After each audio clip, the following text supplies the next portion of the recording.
kusema pole kwa familia, watoto, wajane ambao kwa bahati mbaya wameachwa na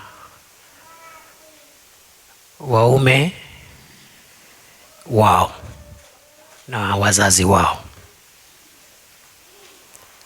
Na ningetaka kuwapatia changamoto ya kwamba ni heri wale ambao wanakufa wakifanya mambo muhimu ya jamii. Kuna watu wengi katika nchi hii, katika ulimwengu mzima, wanakufa kila siku wakifanya mambo ya bure.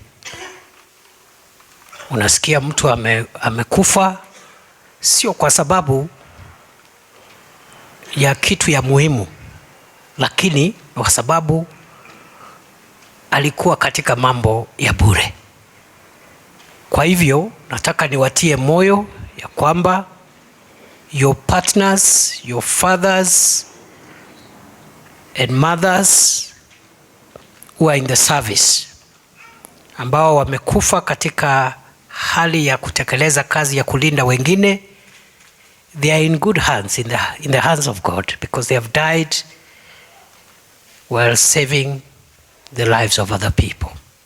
The kind of security operations that most of our officers do in countering the threat of terror, in countering dangerous criminals like armed bandits who have terrorized many people in our country,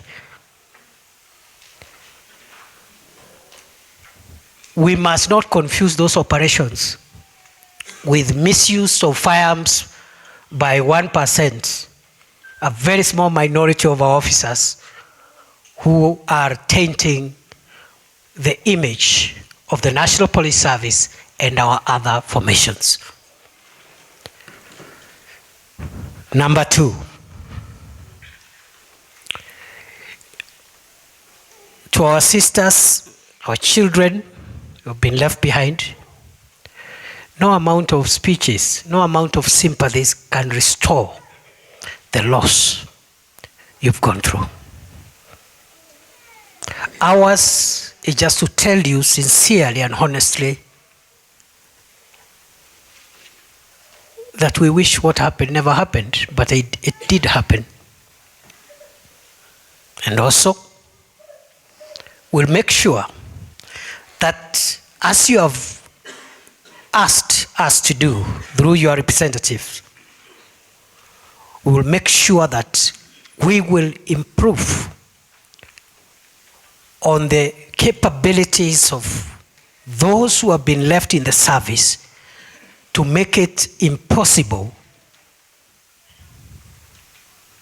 for criminals to harm officers wearing the uniform of our country. In this respect, we have done 2 things. First,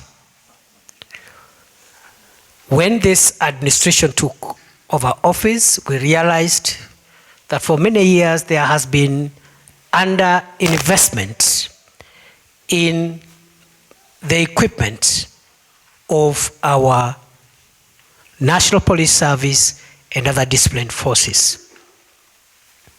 As you are aware,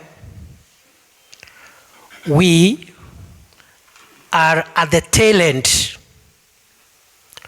of a serious equipment modernization program, and the Inspector General, Engineer Kome, will confirm we are almost there. I have been to every county and every corner of this country, including the most dangerous operational area. And I want to tell you, for those who understand the risk, the exposure that our officers go through every day, is nowhere near what the discussions in towns is about. For that reason, Sisi tumesema hivi kama sera ya serikali, ofisa wowote wa usalama, awe ni ofisa wa polisi, ofisa wa jeshi, Kenya Defence Force, Kenya Prison Service, the weapons that you are assigned are weapons bought by the taxpayers of the people of Kenya. And the authority that you've been given over those weapons is that you must use them to neutralize dangerous criminals and act fast, effectively, and lawfully in good time, and don't allow a criminal to bring you down or to bring down a citizen while you are holding those weapons. I repeat, every officer of the National Police Service, of the Kenya Defence Forces, and all the other disciplined forces who uses their weapons within the law, within the Constitution, in accordance with the standing orders, to protect themselves from being harmed by criminals, or to protect civilians and citizens from being harmed by criminals, the government of Kenya will stand behind you and protect you, and no one will harass you, not under the law of Kenya, not under international law. Into next year, we are going to upgrade our air assets, our land assets, our mobility, especially for serious and dangerous operational areas, to provide armored, protected, and anti-mine mobility vehicles so that our officers do not get the exposure that they have got in the past. Because the cowards who are perpetuating terror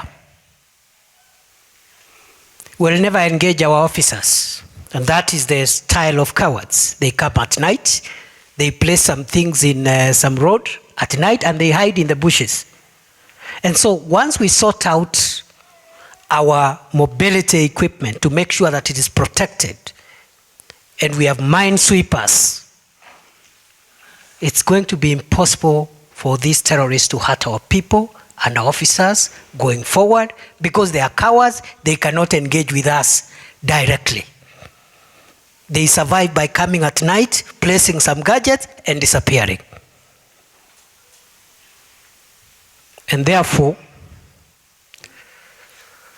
in 5 years, starting last year, the government is going to use a total of 37 billion to modernize the equipment of our police and the Kenya Prison Service.